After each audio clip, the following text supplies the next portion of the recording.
Hello and welcome back to another Adults Play Minecraft video, and today we'll be looking at this mini game that I have behind me.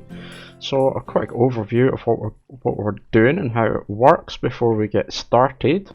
So basically built this for Frankie. We are out in her lovely amazing theme park, which probably haven't seen a lot of yet. It's not actually open yet, so we're still doing some building and development work. But we have this a lovely pretty cool mini game that I've designed. So if you hit the button and then we'll hear the lights come on and then we can fire away. And basically what we're doing is it's got a randomizer on the target, so you'll see the targets open up, you get a chance to shoot at them, light comes on letting you know you've hit them, so I'm doing pretty well just now actually. I need to fix that light's not working. Oh, I missed that one. So yep, it runs about a minute and a half. I haven't actually timed it yet. I will be adjusting that, but we'll show you all the designs for the timing circuits, the randomizers, all that in a minute. So basically this one is you hit the targets, obviously when they open up, and what it's doing is it will count your score as well, which is pretty awesome. Means we can have a bit of a competition here with some of the members on the server. And got one in just before the end there. So we have this barrel here, so we should be able to look. That wasn't meant to be in there, so I got 7 there, so not too bad. No, looking at the amount of arrows, probably not as good as I thought. But oh no, oh, some are coming in, so I got 9. 9, no bad at all. So we can just reset it, and if we watch it, it'll drain it all back out and feed it back into the system. So enough about that, let's jump in and start building it. Right, okay, as you can see I have made a bit of a start to things. So basically this area here where the button is where you're going to stand and shoot at the targets. So this will be turning it on, as you can hear, and then the clock turns on and these lights turn off. So basically what's happening is if we jump underneath, taking the power feed off the button that's up there, just running it round to give some kind of audible note that you have to get ready for it to start running. Then we've got a basic hopper clock here. I'm only taking a feed off of one side so that I can power this side to start it, and then when it runs through it'll reset itself once it's emptied. Here what I'm doing is, as you see, it just went off. I'm reading off of this hopper so that we can tell when the clock has finally reset, and that'll turn the lights back on. So this is basically telling you that the game's ready to be played and that you can go again. All that's basically doing is stopping this clock, well, it's giving this clock time to reset itself, so you don't end up getting half the amount of time or whatever to play the game, and thus affecting the score that you would be getting. So if we jump over the other side, you'll see that I've got the target set up with the lights above them, so they all turn on. This is the basic setup for all 5 of the targets that we're going to have.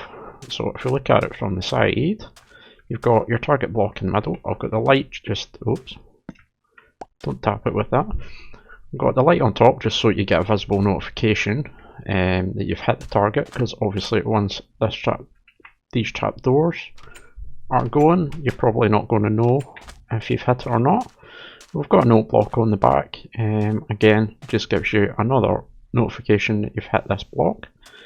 And then beside it we have a dropper here. This is where we're going to store the tokens that will count up the score over there into the barrel that's there. So it'll basically spit one out every time you hit the target and it'll run away back over there. What you can do with these is, because of the way I've got them set up, you only actually need one dropper for every 2 targets. So I can skip one here, put one there, skip that one, and I'll have one on the end here as well, just as an extra for this target. So you could actually add another target in and run it with 6 and it would work just fine. So the next bit we need to work out is obviously powering these trapdoors. So as you can see, if you power this line, the door will open. So what we want to do is put some kind of circuit on this that basically randomizes what we're going to get. So what I'm going to do now is I'm going to use a dropper. I do need to grab a hopper out of my box as well, because that's a key component. So what I'm going to do here is just put a comparator there. I'm going to have a dropper facing up below it, and then a hopper on top that's just leading straight back down into that dropper. So what we're doing is we're reading the signal from this hopper. So in there, I'm going to put 2 non-stackables. These will be the ones that open the trapdoor, and then I want from 3 stackable ones. You want stuff that stacks up to 64 here. And that means we're getting 2 out of 5 chances that this door will open. So if we can power that, if I take that block out, so if we do that, oh, we got one, so we got one of those in. Take that away, it'll shut again because it feeds it back down in there. This time it must be one of the blocks, so it's the emerald block, so it doesn't open it. So there you go, you will get some nice random inputs, outputs from it. So once you've got all 5 of those in place, all you then need basically is just a clock to power this system. So I'm going to just quickly fire all of these in, and then we'll connect it up to over there.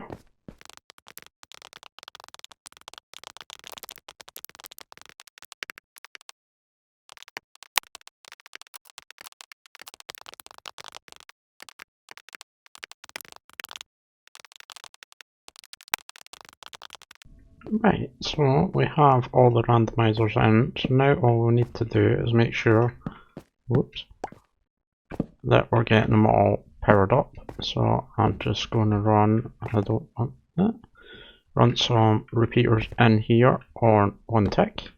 One other thing that I should have mentioned before is when you've got your comparator coming out of this, you're wanting 2 redstone dust before it gets to the block with the torch. That just makes sure that the non-stackables fire it and the stackable items don't fire it. So that just accounts for that. Otherwise the system doesn't quite work the way you would want it to.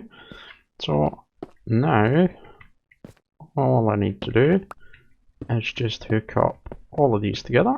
So that should be just as simple as doing that. I don't need that one.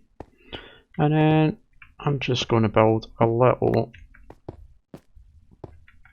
comparator clock here that I've used in many different builds. So we'll just have a wee repeater there, a repeater there. I'm going to set them both to full 4 ticks there. So then if we get another block, or if we even put a torch there, that should power it. There we go. You can put that in some stack mode. So we should see that one start going. The reason the rest aren't going, I haven't filled the droppers up yet. So give me a minute and I'll fill those droppers up and we can see if they're all working correctly. Right, so finish filling all these up as you can see. So if I turn that on, we should start seeing random ones opening. You will get more than one normally opening. There we go. So that seems to all be working. Lovely. Decent amount of time. I'm probably way too slow at these things. So there's how you need the light so that you can see when you hit them.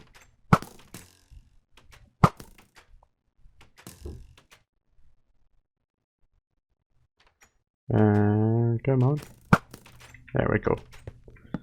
So now it should just be a case of hook that up to that.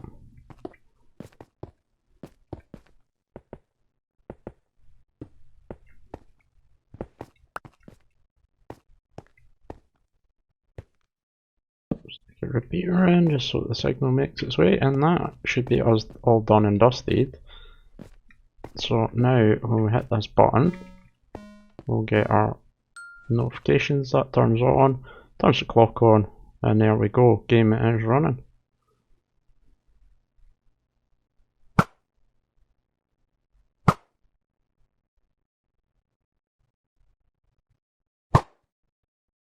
Like so, and then that's it, just perfect timing there. So when the hopper clock runs out, it automatically turns the game off. All the items are starting to feed back into that one, and eventually it will show that it's reset and ready for another round. So, have something to eat. Something else to eat. There we go. So that's pretty much the basics of it. Now, the count and score part is just as simple as probably put a lot better, make it easier to do from this angle.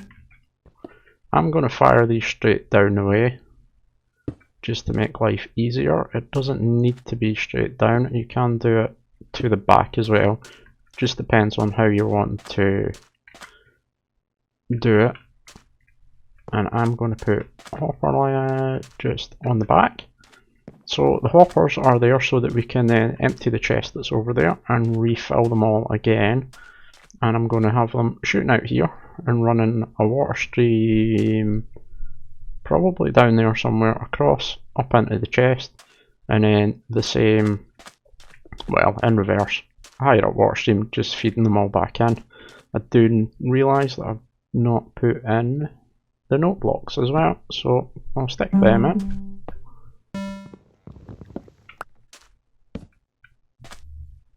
And then we'll come back once I've got the chest and stuff over there, and I'll show you how the emptying system for that works.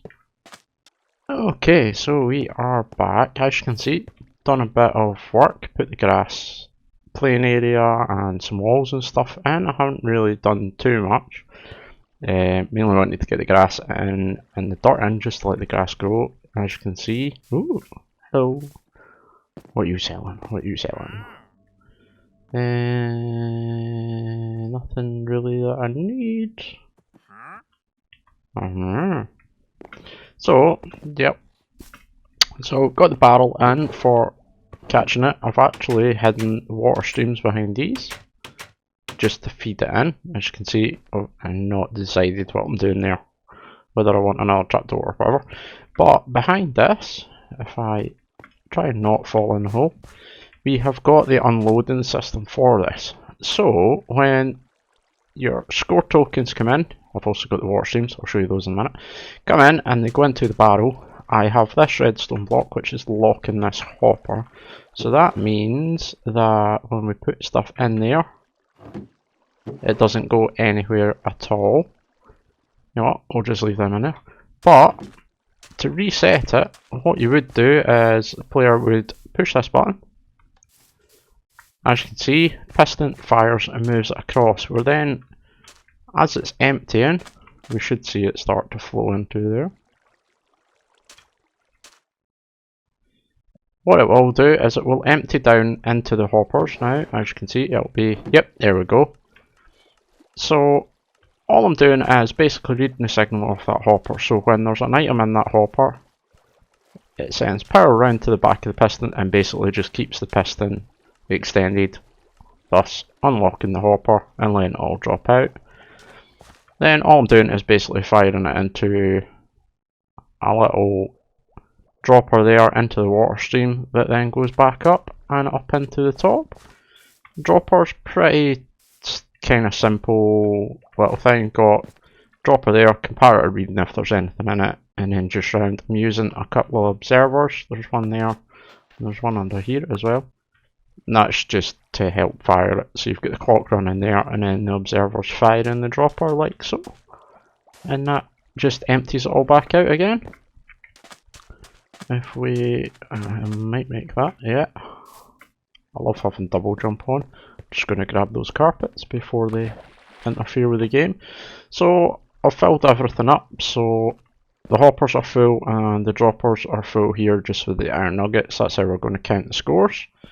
And as you will see, we have two more lamps on either side now. These ones will just light up. So once the game, while the game's running, the two lamps are on. Very simply, as you can see, here's one here. So it's just a couple of torches to power it. And I am taking the feed for it just off before we get to the clock.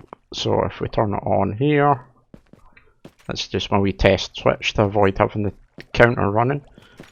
You'll see everything is running and the two lights are on. Only other change I made since I was putting the redstone down was after playing the game a wee bit, I realised that my test world, it wasn't quite as big, so it was easier to hit the targets, because you do need to remember that when you fire an arrow, you've got some travel time on it, so the further away it's going, the longer it takes. So all I've done is extended out the timer here, so it's a bit longer a pulse, so the doors are open a bit longer and there's a bit more delay between it. That's basically all I've done. So we'll turn that off. So, and as you can see, you've got the water stream, so I've got one feeding the tokens back up into the top, and then I've got another one just underneath, just catching all the stuff that comes out the droppers and feeding it back into that barrel that we were looking at just a second ago. So that's pretty much the game all complete now. All we need to really do is just jump ahead and decorate it. So let's jump in and do that. And there we go. All lovely and decorated up. So let's have a wee look around. So we've got the fence and stuff round about it. Just the fence, well, fence it in for want of a better way of describing it. So we've got a little book here. I am going to write the instructions to the game in that, just so that people know how to play. Then kind of put a wee sort of practice test area over here. You know, make it look like it's an archery sort of range kind of, I don't know. Yeah, it looked cool. So put a little test one here. Got a little sneaky trap door down here just so that we can get into the redstone if timings need adjusted. So I can just quickly sneak in here and we can do all the work that we need. So we've got access to everything, which is great. If we jump out. And then got these sort of wee paths leading you up in. Got the lanterns and stuff lighting it up. Done a bit of decorating and got the signs up saying what we need to do and stuff. So you've got your score there and all that. Also got a book here that people can record their scores in, which kind of hoping it turns into a wee sort of gaming thing. We maybe between this and I've got a few other ideas for other things to do. We can have a sort of scorecard for people and maybe have prizes and things for the top scorers. If we go through, put this sort of wee gate in just to make it look a bit more fancy. Haven't done anything major with this bit obviously because we're needing visibility of these bits, so just a bit of grassing, leafage and some lanterns and lights and stuff. And just sort of top this off again with some more lanterns just to stop the mob spawns mainly, but it helps look at nice too. On the outside, a bit basic here. I haven't done anything on the back yet. Need to talk to Frankie and see what she's doing with the path and stuff. Same with around this side. I'm guessing I might be able to claim this spot for another game, and then I can do a bit more work. But I have kind of decorated it up, so I blended it in a bit. Got the torch spam just to stop things spawning. But yeah, that's pretty much it. So I think that will do us for today. Done quite a lot of redstone, quite a lot of building today, so I think that'll do us. As always, if you liked the video, do hit the thumbs up button, and if you've enjoyed it, please do consider subscribing to the channel. I am like 1 subscriber away from the 100, which would be awesome to get now that I'm back doing videos again. And if you would like any more info about the redstone, if you're wanting a full tutorial or stuff, drop it in the comments and I might do a recording of that on a creative world with all the measurements and all the basically all the way I planned it out. I've got a few different ways that it was done, so can show you all that stuff. And yeah, I will see you next time. I'm not sure if I'll be building another minigame or I've got some work I need to do in the industrial district as well, but I need to do a bit of prep for that, so we might get going on some farms as well. But that will do us. I will see you next time. Goodbye.